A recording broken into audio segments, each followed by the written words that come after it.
Hello everyone, very good morning to all. किवें हो तुसी सारे?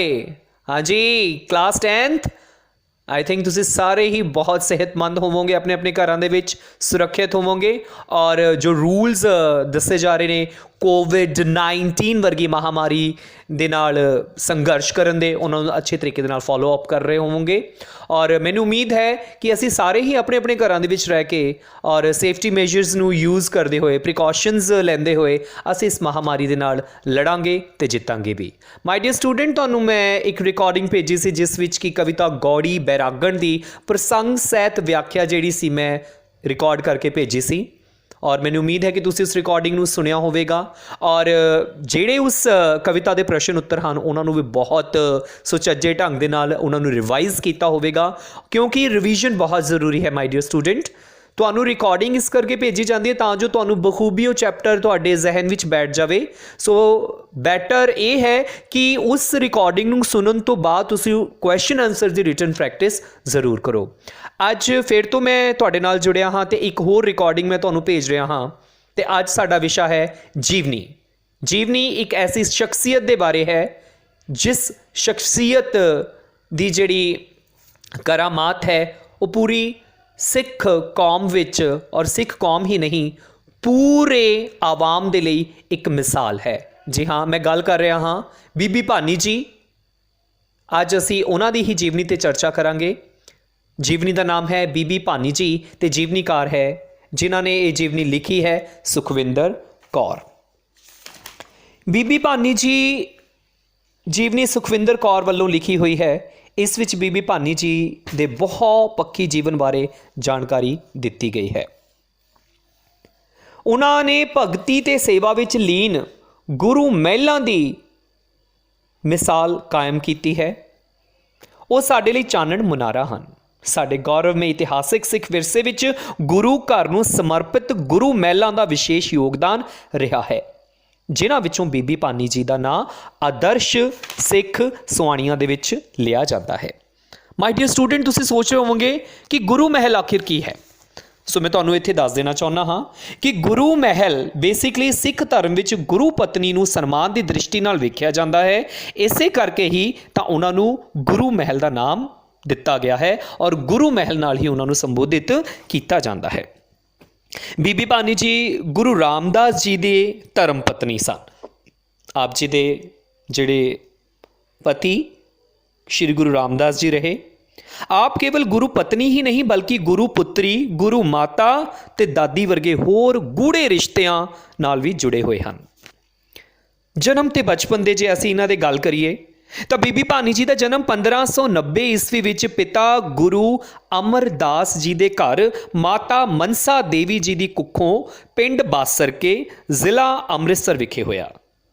ਸੋ ਮਾਈ ਡੀਅਰ ਸਟੂਡੈਂਟ, ਤੁਹਾਨੂੰ ਮੈਂ ਦੱਸ ਦੇਣਾ ਚਾਹੁੰਦਾ ਹਾਂ ਪਿਤਾ ਸ਼੍ਰੀ ਗੁਰੂ ਅਮਰਦਾਸ ਜੀ, ਮਾਤਾ ਮਨਸਾ ਦੇਵੀ ਜੀ ਤੇ 1590 ਵਿੱਚ ਆਪ ਜੀ ਦਾ ਜਨਮ ਹੋਇਆ ਪਿੰਡ ਬਾਸਰਕੇ ਜ਼ਿਲ੍ਹਾ ਅੰਮ੍ਰਿਤਸਰ ਦੇ ਵਿੱਚ।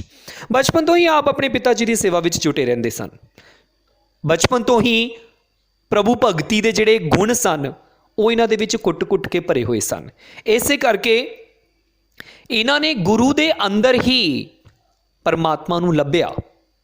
ਸੋ ਪਿਤਾ ਨੂੰ ਗੁਰੂ ਮੰਨਿਆ ਤੇ ਇਸੇ ਕਰਕੇ ਹੀ ਆਪਣੇ ਪਿਤਾ ਦੀ ਸੇਵਾ ਦੇ ਵਿੱਚ ਜੁਟੇ ਰਹਿੰਦੇ ਸਨ। ਉਹਨਾਂ ਦੀ ਸੇਵਾ ਦੀਆਂ ਕਈ ਮਿਸਾਲਾਂ ਹਨ।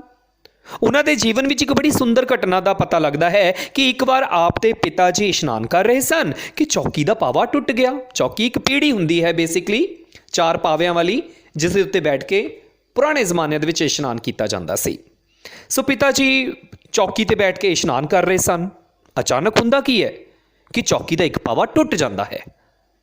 ਸੋ ਇਹ ਸਭ ਕੁਝ ਬੀਬੀ ਭਾਨੀ ਜੀ ਦੇਖ ਰਹੇ ਸਨ।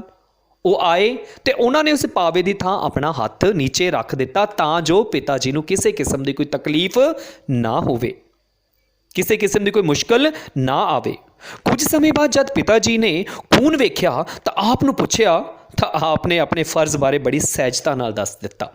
ਸੋ ਇਸ ਮਿਸਾਲ ਤੋਂ ਅਸੀਂ ਦੇਖ ਸਕਦੇ ਹਾਂ ਕਿ ਗੁਰੂ ਦੇ ਪ੍ਰਤੀ ਤੇ ਆਪਣੇ ਪਿਤਾ ਜੀ ਦੇ ਪ੍ਰਤੀ ਕਿੰਨੀ ਸ਼ਰਧਾ ਭਾਵਨਾ ਸੀ, ਕਿੰਨੀ ਭਗਤੀ ਸੀ ਉਹਨਾਂ ਦੇ ਅੰਦਰ ਕਿ ਉਹਨਾਂ ਨੇ ਆਪਣਾ ਅਥਾਹ ਜੀਵਨ ਹੀ ਜਿਹੜਾ ਸੀ ਉਹ ਗੁਰੂ ਦੇ ਚਰਨਾਂ ਦੇ ਵਿੱਚ ਹੀ ਲਗਾ ਦਿੱਤਾ ਸੀ। ਗੁਰੂ ਘਰ ਤੇ ਪਰਿਵਾਰ ਪ੍ਰਤੀ ਕਾਫੀ ਜ਼ਿੰਮੇਵਾਰੀਆਂ ਵੀ ਸੀ ਸਨ ਉਹਨਾਂ ਦੀਆਂ। ਆਪ ਜੀ ਦੀ ਜ਼ਿੰਦਗੀ ਦਾ ਜ਼ਿਆਦਾ ਹਿੱਸਾ ਪਿਤਾ ਦੀ ਸੇਵਾ ਤੇ ਪੁੱਤਰ ਅਰਜਨ ਦੇਵ ਜੀ ਦੀ ਦੇਖਭਾਲ ਵਿੱਚ ਬਤੀਤ ਹੋਇਆ। ਆਪ ਨੇ ਆਪਣੇ ਪਿਤਾ ਤੇ ਪਤੀ ਤੋਂ ਗੁਰੂ ਘਰ ਦੇ ਸਾਰੇ ਕਾਰਜਾਂ ਬਾਰੇ ਵੀ ਜਾਣਕਾਰੀ ਪ੍ਰਾਪਤ ਕੀਤੀ। ਪੰਜਵੇਂ ਪਾਤਸ਼ਾਹ ਦੀਆਂ ਪ੍ਰਾਪਤੀਆਂ ਪਿੱਛੇ ਆਪ ਦੀ ਸਿੱਖਿਆ ਹੀ ਸੀ। ਪੰਜਵੇਂ ਪਾਤਸ਼ਾਹ ਯਾਨੀ ਸ਼੍ਰੀ ਗੁਰੂ ਅਰਜਨ ਦੇਵ ਜੀ, ਉਹਨਾਂ ਨੇ ਜੋ ਕੁਝ ਸਿੱਖਿਆ, ਜੋ ਕੁਝ ਪ੍ਰਾਪਤ ਕੀਤਾ, ਉਹਨਾਂ ਦੇ ਪਿੱਛੇ, ਉਹਨਾਂ ਪ੍ਰਾਪਤੀਆਂ ਦੇ ਪਿੱਛੇ ਮਾਤਾ ਬੀਬੀ ਭਾਨੀ ਜੀ ਦਾ ਬਹੁਤ ਵੱਡਾ ਯੋਗਦਾਨ ਸੀ। ਇਸ ਤੋਂ ਇਲਾਵਾ ਆਪਨੇ ਘਰੇਲੂ ਜ਼ਿੰਮੇਵਾਰੀਆਂ ਨੂੰ ਵੀ ਬੜੀ ਬਖੂਬੀ ਨਾਲ ਨਿਭਾਇਆ। ਗੁਰੂ ਹਰਗੋਬਿੰਦ ਸਾਹਿਬ ਜੀ ਦਾ ਪਾਲਣ ਪੋਸ਼ਣ ਕੀਤਾ ਤੇ ਬਰਕਤਾਂ ਵਾਲੀਆਂ ਲੋਰੀਆਂ ਨੇ ਇੱਕ ਅਜਿਹਾ ਯੋਧਾ ਪੈਦਾ ਕੀਤਾ ਜਿਸ ਨੇ ਦੂਰ ਅੰਦੇਸ਼ੀ ਸੋਚ ਨਾਲ ਗੁਰੂ ਘਰ ਵਿੱਚ ਚਲਦੀ ਆ ਰਹੀ ਸ਼ਾਂਤ ਲਹਿਰ ਨੂੰ ਵੀਰ ਰਸ ਪ੍ਰਦਾਨ ਕੀਤਾ। ਵੀਰ ਰਸ ਯੋਧਿਆਂ ਦਾ ਰਸ ਹੈ ਜਿਸ ਵਿੱਚ ਯੋਧਿਆਂ ਦੀ ਗਾਥਾ ਨੂੰ ਗਾਇਆ ਜਾਂਦਾ ਹੈ। ਸੋ ਗੁਰੂ ਘਰ ਵਿੱਚ ਚੱਲ ਰਹੀ ਸ਼ਾਂਤ ਰਸ ਜਿਸ ਵਿੱਚ ਭਗਤੀ ਰਸ, ਧਰਮ, ਗਿਆਨ ਦੀ ਗੱਲ ਹੁੰਦੀ ਸੀ, ਉਸ ਰਸ ਦੇ ਨਾਲ ਉਹਨਾਂ ਨੇ ਇੱਕ ਵੀਰ ਰਸ ਵੀ ਨਾਲ ਜੋੜ ਦਿੱਤਾ। ਬੀਬੀ ਭਾਨੀ ਜੀ ਜਦੋਂ ਵਿਆਹੁਣਯੋਗ ਹੋਏ ਤਾਂ ਆਪ ਜੀ ਦੀ ਮਾਤਾ ਨੇ ਆਪ ਦੇ ਪਿਤਾ ਨੂੰ ਕੋਈ ਚੰਗਾ ਵਰ ਲੱਭਣ ਲਈ ਕਿਹਾ ਤੇ ਇਹ ਵੀ ਇੱਛਾ ਪ੍ਰਗਟ ਕੀਤੀ ਕਿ ਵਰ ਭਾਈ ਜੇਠਾ ਜੀ ਵਰਗਾ ਹੋਣਾ ਚਾਹੀਦਾ ਹੈ। ਤਾਂ ਗੁਰੂ ਅਮਰਦਾਸ ਜੀ ਨੇ ਕਿਹਾ ਕਿ ਭਾਈ ਜੇਠਾ ਜੀ ਵਰਗਾ ਤਾਂ ਭਾਈ ਜੇਠਾ ਹੀ ਹੋ ਸਕਦਾ ਹੈ, ਇਸ ਲਈ ਜੇਠਾ ਜੀ ਹੀ ਇਹਨਾਂ ਲਈ ਵਰ ਚੁਣੇ ਗਏ, ਯਾਨੀ ਕਿ ਸ਼੍ਰੀ ਗੁਰੂ ਰਾਮਦਾਸ ਜੀ। ਸ਼੍ਰੀ ਗੁਰੂ ਰਾਮਦਾਸ ਜੀ ਨੂੰ ਭਾਈ ਜੇਠਾ ਜੀ ਵੀ ਕਿਹਾ ਜਾਂਦਾ ਸੀ। ਇਸ ਕਰਕੇ ਜਦੋਂ ਇਹ ਰੱਖੀ ਗਈ, ਇੱਕ ਸਲਾਹ ਦਿੱਤੀ ਗਈ ਕਿ ਜਿਹੜਾ ਹੈ ਬੀਬੀ ਭਾਨੀ ਜੀ ਦੇ ਲਈ ਜਿਹੜਾ ਵਰ ਹੈ ਉਹ ਭਾਈ ਜੇਠਾ ਜੀ ਵਰਗਾ ਹੋਣਾ ਚਾਹੀਦਾ ਹੈ, ਤਾਂ ਅਮਰਦਾਸ ਜੀ, ਪਿਤਾ ਸ਼੍ਰੀ ਅਮਰਦਾਸ ਜੀ ਨੇ ਫਰਮਾਇਆ ਭਾਈ ਜੇਠਾ ਜੀ ਵਰਗਾ ਹੀ ਕਿਉਂ, ਭਾਈ ਜੇਠਾ ਜੀ ਹੀ ਕਿਉਂ ਨਹੀਂ। ਵਿਆਹ ਤੋਂ ਬਾਅਦ ਬੀਬੀ ਭਾਨੀ ਜੀ ਤੇ ਭਾਈ ਜੇਠਾ ਗੁਰੂ ਅਮਰਦਾਸ ਜੀ ਕੋਲ ਰਹਿਣ ਲੱਗੇ। ਗੁਰੂ ਜੀ ਨੇ ਭਾਈ ਜੇਠਾ ਜੀ ਦੀ ਕਈ ਵਾਰ ਪ੍ਰੀਖਿਆ ਲਈ ਤੇ ਹਰ ਵਾਰ ਉਹਨਾਂ ਨੂੰ ਸਫਲਤਾ ਹਾਸਲ ਹੋਈ। ਆਪ ਦੇ 3 ਸੁਪੁੱਤਰ ਹੋਏ, ਪ੍ਰਿਥੀ ਚੰਦ, ਮਹਾਦੇਵ ਤੇ ਗੁਰੂ ਅਰਜਨ ਦੇਵ ਜੀ। ਆਪ ਮਨੁੱਖਤਾ ਦੀ ਮੂਰਤ, ਤਪ, ਤਿਆਗ, ਸੇਵਾ ਭਾਵਨਾ ਤੇ ਕੁਰਬਾਨੀ ਦੇ ਜਜ਼ਬੇ ਨਾਲ ਭਰੇ ਹੋਏ ਸਨ। ਇੱਕ ਵਾਰ ਆਪ ਦੇ ਪਿਤਾ ਨੇ ਆਪ ਨੂੰ ਕੋਈ ਵਰ ਮੰਗਣ ਲਈ ਕਿਹਾ। ਆਪ ਨੇ ਕਿਹਾ ਇਹ ਵਰ ਦਿੱਤਾ ਜਾਵੇ ਕਿ ਗੁਰੂ ਪਰੰਪਰਾ ਆਪਣੇ ਹੀ ਵੰਸ਼ ਵਿੱਚ ਚਲਦੀ ਰਹੇ। ਸ਼ਾਇਦ ਆਪ ਇਹ ਨਹੀਂ ਸਨ ਜਾਣਦੇ ਕਿ ਆਉਣ ਵਾਲਾ ਸਮਾਂ ਸਿੱਖ ਇਤਿਹਾਸ ਲਈ ਸੰਕਟ ਭਰਿਆ ਹੈ। ਗੁਰੂ ਅਰਜਨ ਦੇਵ, ਗੁਰੂ ਤੇਗ ਬਹਾਦਰ ਜੀ ਤੇ ਸਾਹਿਬਜ਼ਾਦਿਆਂ ਨੂੰ ਕੁਰਬਾਨੀਆਂ ਦੇਣੀਆਂ ਪਈਆਂ, ਪਰ ਆਪ ਅਡੋਲ ਰਹੇ ਤੇ ਇਹ ਵੀ ਅਹਿਸਾਸ ਕਰਵਾ ਗਏ ਕਿ ਦਿਲ ਕੰਬਾਊ ਜ਼ੁਲਮਾਂ ਨੂੰ ਕੇਵਲ ਉਹਨਾਂ ਦਾ ਖਾਨਦਾਨ ਹੀ ਸਹਾਰ ਸਕਦਾ ਹੈ। ਉਹਨਾਂ ਲਈ ਦੁੱਖ ਸੁੱਖ ਨਦੀ ਦੇ 2 ਕਿਨਾਰਿਆਂ ਵਰਗੇ ਹੁੰਦੇ ਹਨ, ਜੋ ਮਿਲਦੇ ਤਾਂ ਨਹੀਂ ਪਰ ਆਪਣੀ ਹੱਦ ਬਣਾਈ ਰੱਖਦੇ ਹਨ। ਸਿੱਖ ਧਰਮ ਵਿੱਚ ਗੁਰੂ ਪਤਨੀ ਨੂੰ ਬਰਾਬਰ ਦਾ ਸਤਿਕਾਰ ਤੇ ਸਨਮਾਨ ਮਿਲਿਆ ਹੈ, ਇਸ ਲਈ ਉਹਨਾਂ ਨੂੰ ਗੁਰੂ ਮਹਿਲ ਕਿਹਾ ਜਾਂਦਾ ਹੈ। ਬੀਬੀ ਭਾਨੀ ਜੀ ਗੁਰੂ ਆਗਿਆ ਮੰਨਣ ਵਾਲੇ, ਸੇਵਾ ਦੀ ਮੂਰਤ, ਮਿਹਨਤੀ ਤੇ ਭਵਿੱਖ ਦੀਆਂ ਸੋਚਾਂ ਰੱਖਣ ਵਾਲੇ ਗੁਣਾਂ ਵਾਲੇ ਸਨ। ਆਪ 1655 ਈਸਵੀ ਵਿੱਚ ਗੋਇੰਦਵਾਲ ਵਿਖੇ ਜੋਤੀ ਜੋਤ ਸਮਾ ਗਏ। ਅੱਜ ਵੀ ਬੀਬੀ ਭਾਨੀ ਜੀ ਵਰਗੀ ਨੇਕ ਤੇ ਕੌਮ ਨੂੰ ਸੇਧ ਦੇਣ ਵਾਲੀ ਸ਼ਖਸੀਅਤ ਦੀ ਲੋੜ ਹੈ। ਸੋ ਬੱਚਿਓ, ਇਸ ਪਾਠ ਵਿੱਚ ਬੀਬੀ ਭਾਨੀ ਜੀ ਦੇ ਜੀਵਨ ਬਾਰੇ ਸਾਨੂੰ ਬਖੂਬੀ ਬਹੁਤ ਹੀ ਜਾਣਕਾਰੀ ਮਿਲੀ ਹੈ।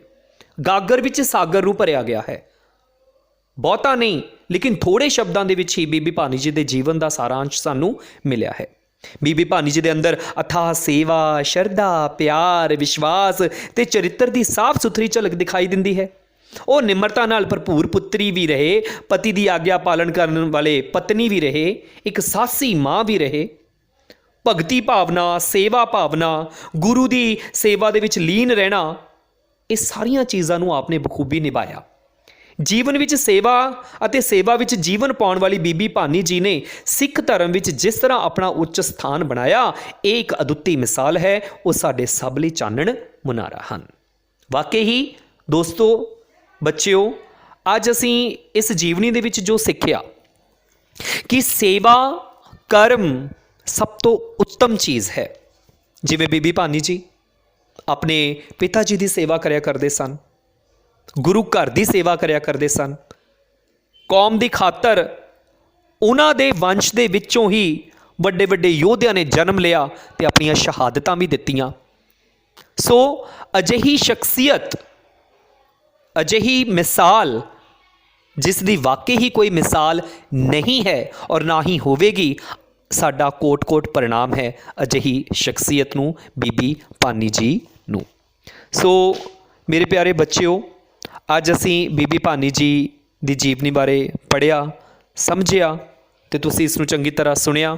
ਔਰ ਮੈਨੂੰ ਉਮੀਦ ਹੈ ਕਿ ਤੁਸੀਂ ਇਸ ਪੂਰੀ ਰਿਕਾਰਡਿੰਗ ਨੂੰ ਸੁਣ ਕੇ ਹੋਰ ਵੀ ਕਈ ਇੱਦਾਂ ਦੀਆਂ ਜੀਵਨੀਆਂ ਤੁਸੀਂ ਬੈਠੇ ਹੋ, ਔਰ ਜਿਸ ਸਮੇਂ ਵੀ ਤੁਹਾਨੂੰ ਕੋਈ ਮੌਕਾ ਮਿਲਦਾ ਹੈ ਕਿਸੇ ਨਾ ਕਿਸੇ ਐਸੀ ਉੱਚੀ ਸੁੱਚੀ ਸ਼ਖਸੀਅਤ ਦੀ ਜੀਵਨੀ ਜ਼ਰੂਰ ਪੜ੍ਹੋ ਜਿਸ ਜੀਵਨੀ ਦਾ ਤੁਹਾਡੇ ਆਪਣੇ ਜੀਵਨ 'ਤੇ ਕੋਈ ਨਾ ਕੋਈ ਅਸਰ ਹੋਵੇ, ਕਿਉਂਕਿ ਜ਼ਿੰਦਗੀ ਨੂੰ ਸੇਧ ਦੇਣ ਦੇ ਲਈ ਅਜਿਹੀਆਂ ਸ਼ਖਸੀਅਤਾਂ ਦੀ ਲੋੜ ਹੈ ਜਿਹੜੇ ਜੀਵਨ ਦੇ ਵਿੱਚ ਕੋਈ ਤਬਦੀਲੀ ਲਿਆ ਕੇ, ਯਾਨੀ ਸਾਡੇ ਜੀਵਨ ਦੇ ਵਿੱਚ ਕੋਈ ਤਬਦੀਲੀ, ਕੋਈ ਪਰਿਵਰਤਨ ਲਿਆ ਕੇ ਸਾਡੇ ਜੀਵਨ ਨੂੰ ਇੱਕ ਨਵੀਂ ਸੇਧ, ਇੱਕ ਨਵਾਂ ਹੁੰਗਾਰਾ ਦੇ ਜਾਣ। So my dear student, I hope ਕਿ ਤੁਹਾਨੂੰ ਇਹ ਰਿਕਾਰਡਿੰਗ ਬਹੁਤ ਅੱਛੀ ਲੱਗੇਗੀ।